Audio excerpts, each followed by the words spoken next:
Welcome to Neela's kitchen. இப்போ நம்ம கார சட்னி செய்ய போகிறாங்க. ஹோட்டலெல்லாம் ஒரு ஆரஞ்சு கலரில் ஒரு சட்னி வைப்பாங்கள்ல, அந்த சட்னி செய்கிறோம் நம்ம. அதுக்கு வெங்காயம் ஒரு 3 வெங்காயம் சின்ன மீடியம் சைஸில் எடுத்திருக்கேன்.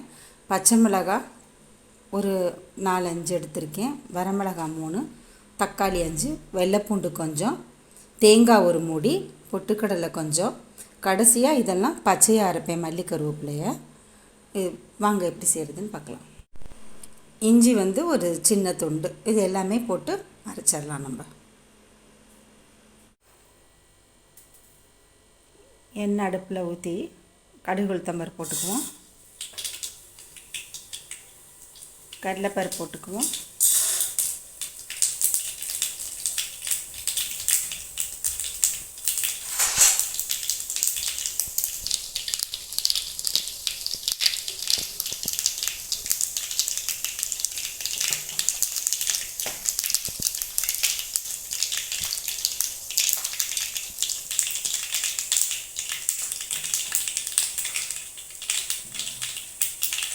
வரமிளகாய்,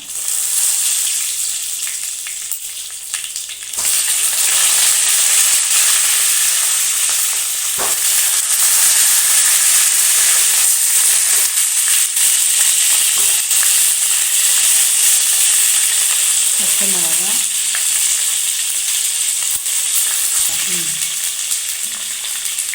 தக்காளி, பச்சை மிளகாய் போட்டாச்சு. இப்போ வெங்காயம், இஞ்சி, வெள்ளைப்பூண்டு எல்லாமே போட்டுருவேன். எல்லாம் மொத்தமாக வதக்கிட்டு கடைசியாக தேங்காயும் பொட்டுக்கடலையும் மல்லி கருவேப்பிலையும் பச்சையாக அரைச்சிக்கலாம். நம்ம இதை வதக்கி ஆற வச்சுக்கலாம். தக்காளி எல்லாம் இந்த மாதிரி தோல் உறிஞ்சி வரும். ஸோ அது நல்லா வதங்கிடுச்சுன்னு அர்த்தம். அப்படியே நம்ம வதக்கணும்னா ஒவ்வொரு இதாக வேணால் அப்படியே லைட்டாக இது ஒரு கீறிக்கிட்டிங்கன்னா இதாகிடும். அப்படியே அரைக்க விடுங்க, சீக்கிரமாக வதங்கிடும்.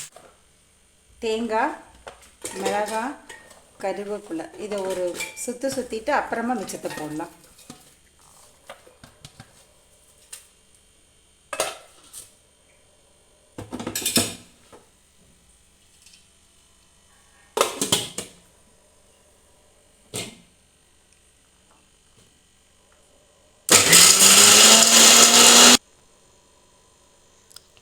உப்பு போட்டுக்கலாம்.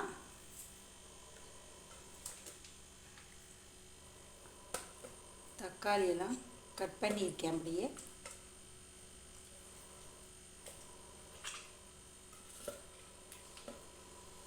ரெண்டு பாதியாக அரைச்சிக்கலாம்.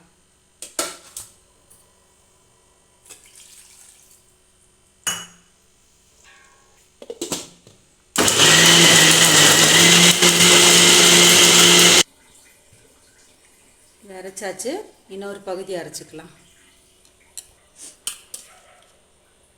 பொட்டுக்கடலை போட்டுக்கலாம், மல்லி இதை பச்சையாக போட்டுக்கலாம்.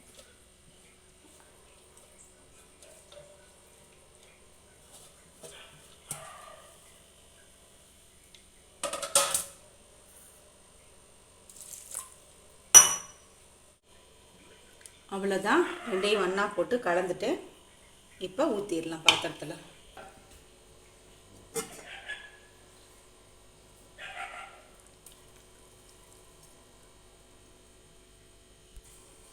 அவ்வளோதாங்க, ஹோட்டலில் வைக்கிற ஆரஞ்சு கலர் சட்னி ரெடி ஆயிடுச்சு. இது ரொம்ப டேஸ்டியாக இருக்கும். இஞ்சி, மல்லி, கருவேப்பிலை சாப்பிடும்போது எல்லா மணமும் இருக்கும். இதில் ட்ரை பண்ணி பாருங்கள், ரொம்ப நல்லாயிருக்கும். தேங்க்ஸ் ஃபார் வாட்சிங்.